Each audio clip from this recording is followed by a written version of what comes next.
The Cardinals rebuild shifted into high gear this offseason with multiple trades of proven veterans. John Denton joins us to dissect those particular deals and look at what's left, if anything, for Chaim Bloom to do before spring training begins. This is Locked on Cardinals.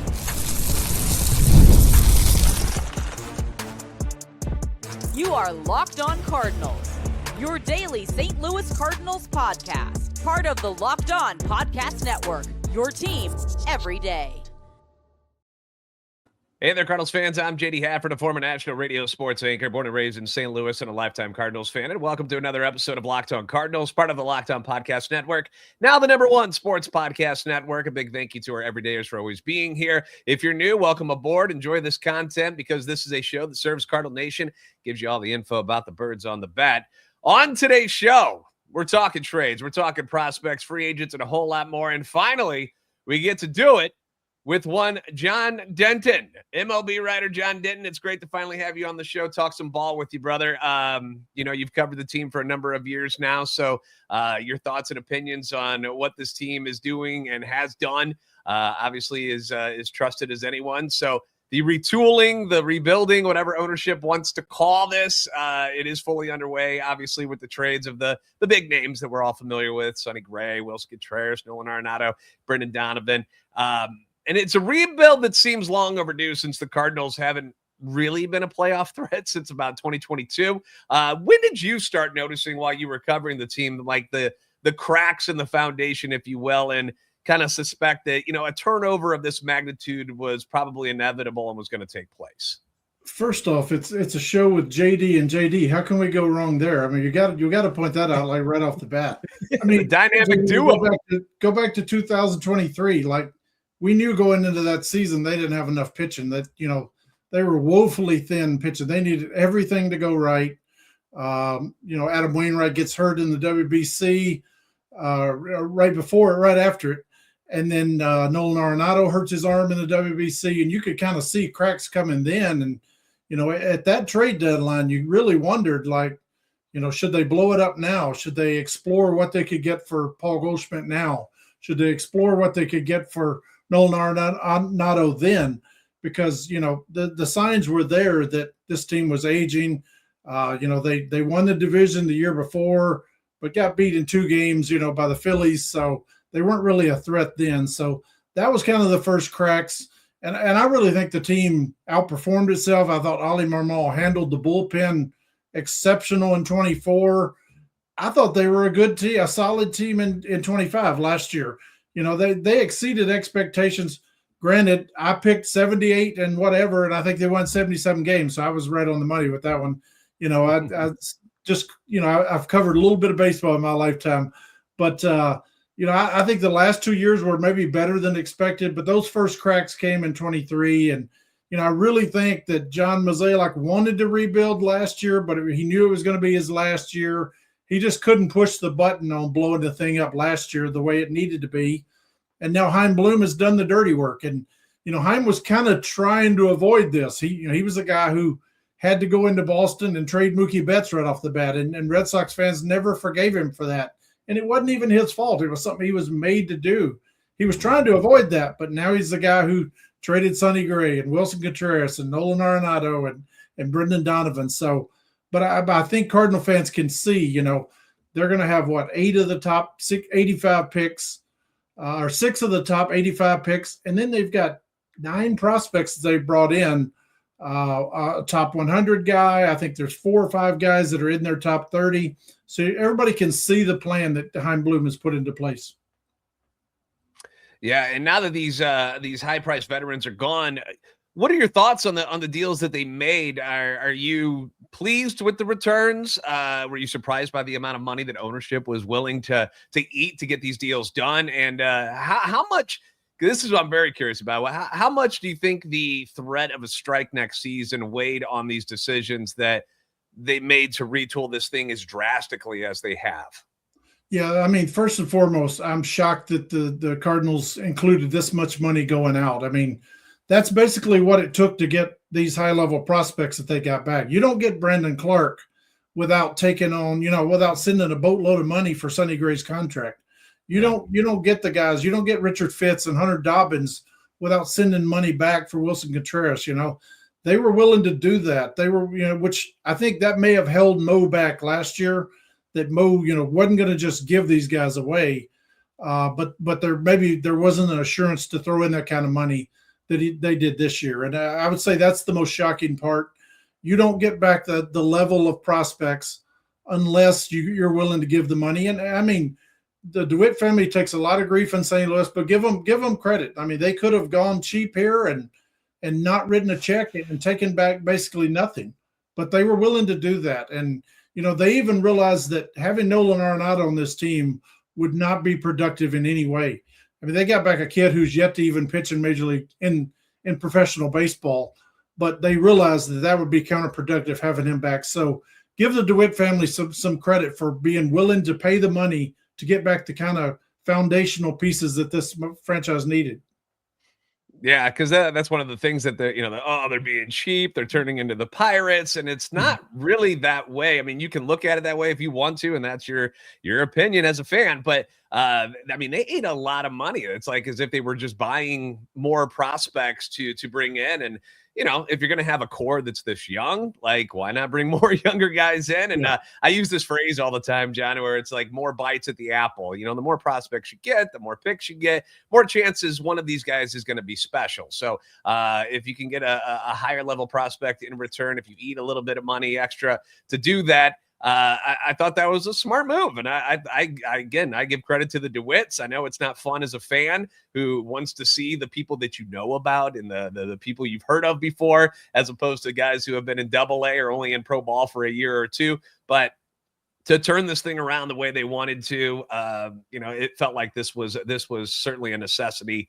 And good for Chaim Bloom to be able to get it done. And good on those guys too, that, last year when you talk about Mo, where we weren't sure if he was able to make these trades, nor did we know whether these guys wanted to leave. Remember, that was kind of the talk too, was that, they all had no trade clauses. So even if he struck a deal like he did with Nato and the Astros, they didn't say yes. They weren't willing to get out of town. So it was really handcuffing Mo, wasn't it?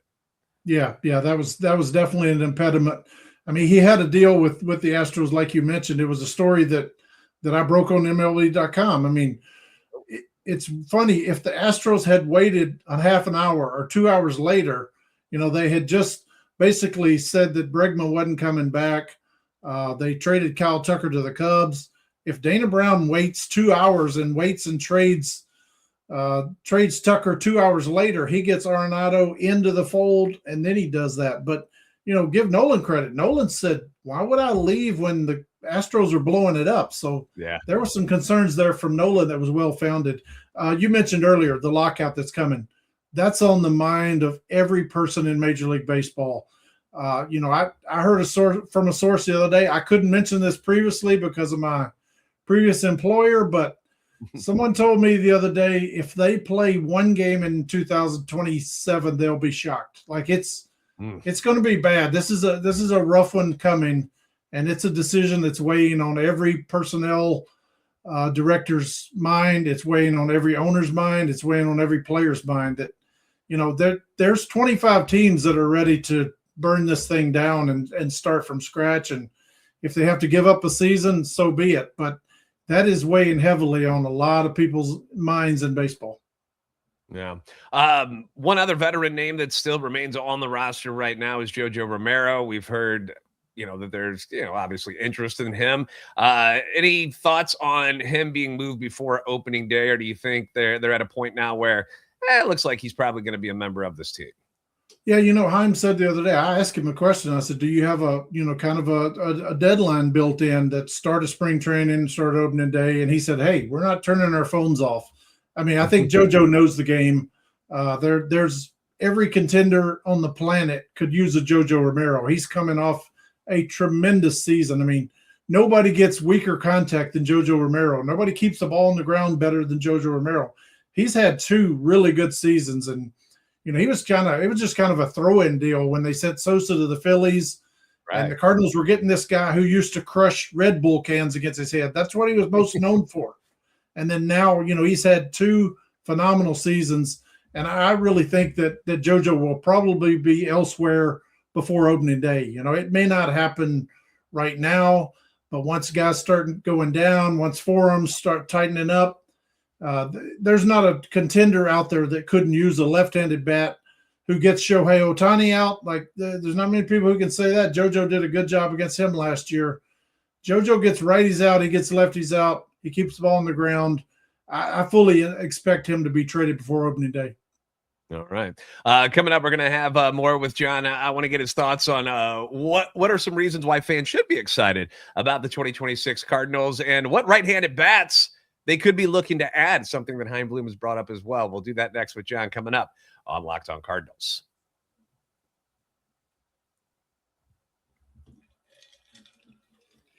Hiring isn't just about finding someone willing to take the job. It's about finding the right person with the right background who can actually help your business move forward. And if you want candidates who match what you're looking for, Indeed Sponsored Jobs is the move, because instead of hoping that the right person just kind of stumbles across your post, Indeed's going to help you match with quality candidates by boosting your job listing to the people who fit your specific criteria, like skills, certifications, and location. And that's what we like about Indeed, man. You can get specific and target the things that you really need, exactly what you want.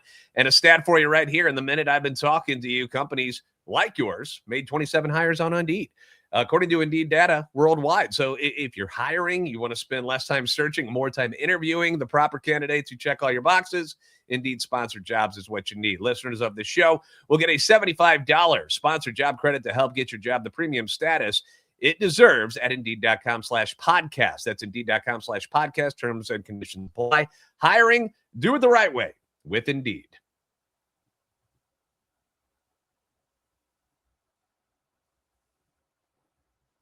Thanks again for making Locked On Cardinals your first listen of the day, and thank you for making Locked On the #1 sports podcast and network. You already live your team every day. Now take it up a level. Go ad-free. Be sure to check out our Locked On STL Cardinals.supercast.com everydayer club. Check the link in the show notes. $5 a month, $50 a year. Check it out if you're somebody who loves Cardinals baseball the way we think you do. Baseball writer John Denton joining us here today to talk some Cardinal baseball. John, in my opinion, the Cardinals have a solid young core that will be learning and growing together in 2026. I'm excited about that, but your casual fan's going to be like, I don't know any of these people. I don't have a clue. Guys, I'm excited about. Top prospect JJ Wetherholt obviously is somebody that the fans probably know about by now, but some fans are understandably upset with the lack of star power that the Cardinals have at this moment. What are some other reasons, or who are some other players that should excite fans and get them to come down to Busch Stadium in 2026 to watch this team play? Who does it for you? How about Masyn Winn, a guy who had 3 errors last year, and you could argue that he probably only should have had 1 error. To put that into perspective, there have been 2 shortstops in baseball history who've gone through a season with 3 errors. Cal Ripken in 1990, Omar Vizquel in 2000, 2 Hall of Fame players. Like, Masyn Winn is electrifying. The arm that he has is box office. Like, it is phenomenal. The guy could be a pitcher. They kind of push that aside. He is phenomenal. He's going to come back as a better all-round player. He won a Gold Glove last year. He's probably going to win the next 7 or 8 Gold Gloves in a row. Now he's working on becoming a better complete player. He knows that if he doesn't, Ellie De La Cruz is going to still get all the headlines. So he's working on that. Hey, everybody in St. Louis wants to know, can Jordan Walker make it? Can Nolan Gorman make it? Those are the guys. Those are stories worth watching. Like, every day you want to tune in and say, is this the day the light goes on for Jordan Walker? 6'6", 250 pounds. Looks like he was built in a lab somewhere. His dad went to MIT. His mother went to Harvard and WashU and St. Louis. I mean, it's almost like he was created in a lab somewhere. Is that light finally going to go on this year? Is Nolan Gorman going to cut down on the swing and miss? Is he going to show up to training camp, to spring training, in better shape so that he can really play third base?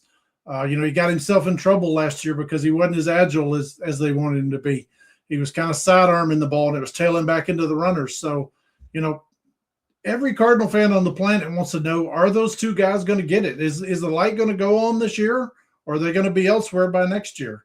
And then JJ Wetherholt. I mean, he's a guy who is totally comfortable in his skin. You can talk to him about all the expectations, all the pressures in the world, and he doesn't care. He doesn't care one thing. He's like, you're never going to put more pressure on me than he already has on himself. So, I mean, Cardinal fans are going to love him because he is a dirt bag. He's a Brendan Donovan type. His uniform is going to be totally dirty by the third inning. He's going to drive the ball in the gaps. He's going to do the little things. He's going to steal a base. He's going to take an extra base. I think he's going to play really well as long as they leave him at second base. So, there's some stories right there. And Michael McGreevy, I love him. I've always said Michael McGreevy is 25 going on 35. If you talk to him, you would think he's an investment banker because he's so mature, so level-headed, got such a great sense of humor. He doesn't take himself too seriously. So, he's 11-4 in his career. He's finally going to get a shot on opening day. So I want to see him too. Masyn Winn, Walker and Gorman, JJ Wetherholt, Michael McGreevy. I want to see all those guys. So there's plenty of good reasons to still watch the Cardinals. Yeah, and Walker's not that far from being one of the top-rated prospects in all of baseball. We saw what he could do that rookie year, even though he got sent down. Remember, he came up and he wasn't getting the ball in the air the way they wanted, comes back and still had a phenomenal rookie year. Things haven't quite gone the way he wanted to, but there's still so much talent. And you hear about him this offseason, how hard he's working to become that guy once again, that is considered one of the top prospects in baseball. So he's certainly a guy that I haven't given up on yet. I know it's easy in this day and age where people are like, nope, he's done. They stink, move him on. But that's not really the case. These are still young men. This is not a Jordan Walker who's 28, 29, we're talking about a young man still with who's still growing, and he's getting bigger every year. Like he's a massive human being. So I'm excited about that. I'm excited to see Ivan Herrera. I want to see what Victor Scott has done this year in the offseason. Apparently he's been retooling his swing a little bit. And, how exciting it is when he gets on base. You just never know when he's going to go. And that puts a lot of pressure on the opposing pitchers and their defense. So some really good reasons to want to come out and watch this team. You mentioned JJ. Another thing about JJ that I love is the fact that everywhere he goes, they win. Everywhere. Like whether it was in college, he goes into pro ball, guess what? Palm Beach, they start winning. He goes to Double-A Springfield, guess what? They start winning. Didn't get a ton of time in Memphis last year, but it just exudes. He makes everybody around him better, it seems. Like he just is that guy. And I hope he doesn't feel too much pressure if he struggles a little bit when he first gets called up and he's able to work his way through it. But like he said, he knows what it's going to take to become a professional baseball player and to be great at this level. And I have a lot of faith that he'll be able to get that done. Lars Nootbaar had surgery on both his heels this offseason, which definitely puts a question mark for what his availability will be on opening day. He'll be back eventually, but Chaim Bloom has said that he's looking outside the organization to add another right-handed bat through either free agency. He mentioned maybe a trade. I could do it that way too. They claim Brian Ramos today. Who are some other names that you think could fit the bill for what the team is still looking for from the right side? Oh, JD, outside the organization, I think a guy like Nick Castellanos could fall into their laps. Within seconds of a Zoom call ending with Chaim, I had a person in Philadelphia call and say Nick Castellanos could be that guy. The Phillies are ready to cut ties with him. They're just trying to find somebody to take some of his contract. So if you can get him at a very reduced rate, maybe stick him in left field. He's not a great fielder. He's one of the worst right fielders in baseball the last few years, right there with Jordan Walker. And maybe I shouldn't say, but the two of them are very similar defensively. But if you could get a veteran guy like that who could hit in the middle of the order, that would really help out. And then the guy in the organization, kind of below the radar, don't be shocked if Josh Baez comes into this camp and just, takes over. He has the physical tools to be an absolute superstar. And for whatever reason, maybe it's this new front office, maybe it's Rob Serfolio, a guy that's below the radar, assistant GM who's working with a lot of these players. The light went on, just like we were talking about with Jordan Walker and Nolan Gorman. The light went on for Josh Baez last year. Like, don't be surprised if he comes out of nowhere and he's your starter on opening day. The kid is just that talented. They took him in the second round. He's 6'3", 235, stole 40, 50 bases last year to go with 19, 20 home runs. big time talent. And if he has the kind of spring that he's capable of, don't be shocked if he's your starter in left field on opening day. Yeah, which would be quite the jump considering he never played at AAA last year. Like it was A, AA, and yeah, massive numbers. And another one of those kids too. When we talk, everybody hates the word patience because Mo used it so much. But another one of those guys, you know, he was young out of high school, and it takes a little bit of time. You know, like one of the new guys that they just got, Ty Pete, young man that they got out of high school, and people look at his swing and miss, and Baez was one of those guys who struggled with that early on as well. And it takes time for them to get used to this whole thing, using wooden bats and doing all of this stuff. And they got to grow into their bodies. And, you know, I was very impressed with him at winter warm-up this year, just the way he handles himself, the way he speaks with the media. Like, he seems like a very mature young man already. And, you know, Chaim has mentioned too, like, it's good to have some of these guys struggle for a while so they know what it's like and are able to work through it to become a better player on the other side. And maybe that's what's happened with Joshua Baez. And that certainly would get people excited to know that a talent like him would be on the roster right away. He's on the 40-man, and they're looking for a right-handed bat. So Nick Castellanos, though, that would be crazy, right? Because that would be crazy. We all know about the history between him when he was on the Reds and the Cardinals. And, you know, he's a fiery guy. Yeah, the bat certainly, I think, still plays. That would be interesting. Definitely interesting. He can be had for pennies on the dollar, is what I've heard, and the Phillies are ready to cut ties. So, you know, it's just whether the Cardinals would like to have him. You know, you could use another veteran presence, especially a bat in the middle of the lineup, a guy who could play right field, left field. It's just a name I'm throwing out there, but I know the Phillies are eager to cut ties with him, and you know, it would give the Cardinals one more veteran in that clubhouse. Yeah, and a solid bat to boot. He definitely can still swing the lumber. All right, coming up next with John, our final segment, we're going to talk some lineups. We're going to talk the pitching staff as well. If there's who's going to be in that rotation, according to John, we'll get his thoughts on that. Coming up next on Locked On Cardinals.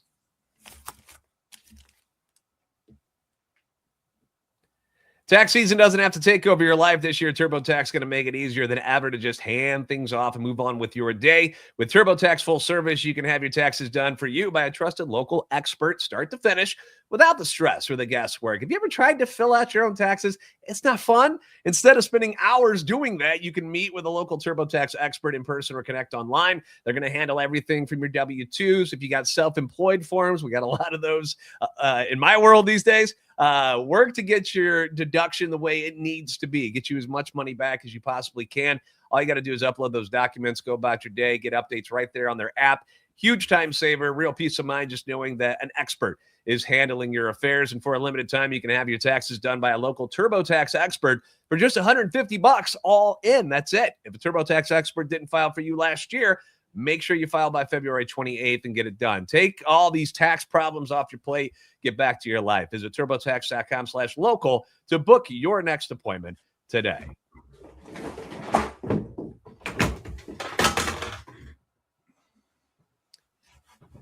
Thank you again for making Locked On Cardinals your first listen of the day. Thank you for making Locked On the #1 sports podcast network. Baseball writer John Denton once again with us, wrapping things up. All right, John, let's talk about lineups. I'm going to put the lineup card in your hand. Many assume Donovan would be that leadoff guy this year if he was still around. He's not. So what do you think Ali might do? Who do you think he might roll with first, assuming everyone's healthy? So assuming Newt's on the, healthy and back, is that the leadoff guy, or do you think they might go with somebody else? I'm going to go with JJ Wetherholt. If you're going to make the opening day roster, why not just put him in there at leadoff? Like, I think he's a perfect leadoff guy. He can hit deep in the count. He can hit to all fields. He can give you the speed. He can be a 2020 guy at some point. Maybe not right off the bat, but Cardinal fans are going to be really impressed how he hits to all fields.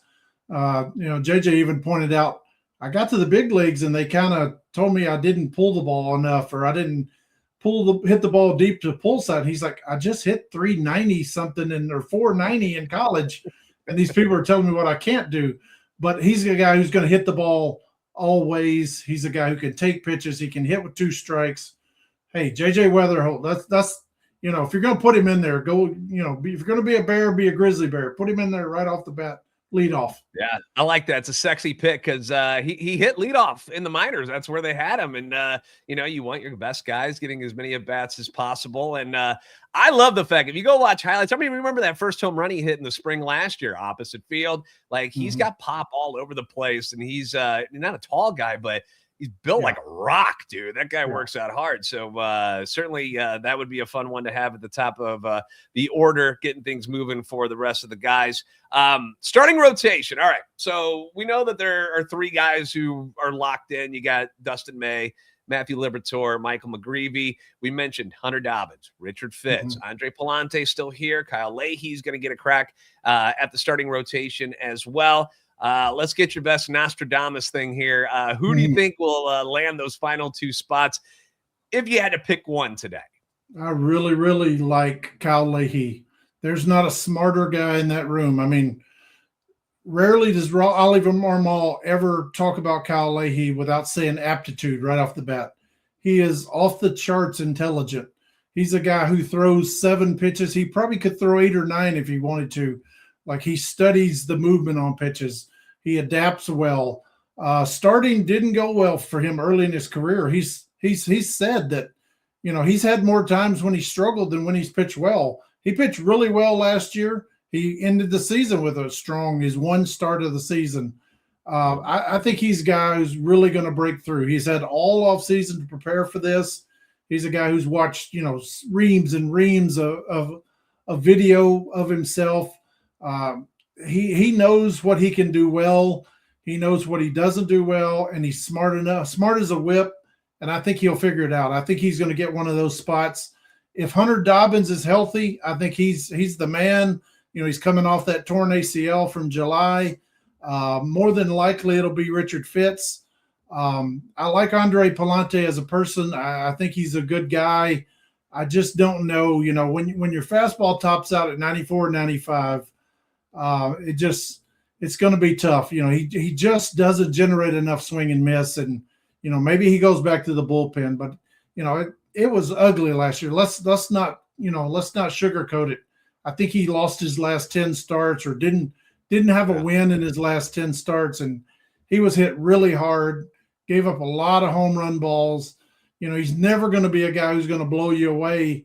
But he's got to land his curveball for strikes. He's got to land a changeup of some kind for strikes. And then, he's still going to throw 93 to 95, and that's just not enough this day and age. So, maybe he can come back. Maybe he can pitch like he did in 24, but I don't see it. I don't see a long-term future for him in the rotation in St. Louis. So if I had to say today, I would take Leahy and either Dobbins or Fitz. Yeah, I love Dobbins. And that's the thing, too, is like, Dobbins and Fitz, both of them had some injury concerns last year. And, there's no reason to rush Dobbins at this moment, which is great because, when was the last time the Cardinals actually had some depth in the rotation? It's been talked about a ton, where last year, the fact that they all stayed healthy was crazy. That's so weird. It never happens that way. And it's not expected to happen again. So now you've got all of this depth there, as well as some pretty good arms that'll be at AAA Memphis this year. If you've got, guys like Eshawn Henderson coming up, Bryson Mott's coming up, obviously Quinn Matthews is there. So there's a nice depth there for the Cardinals. Real quick, bullpen, they add Stanek in the offseason, but I can't help but look at the left-handers. And if JoJo does get moved, there's nothing left-handed wise in that bullpen.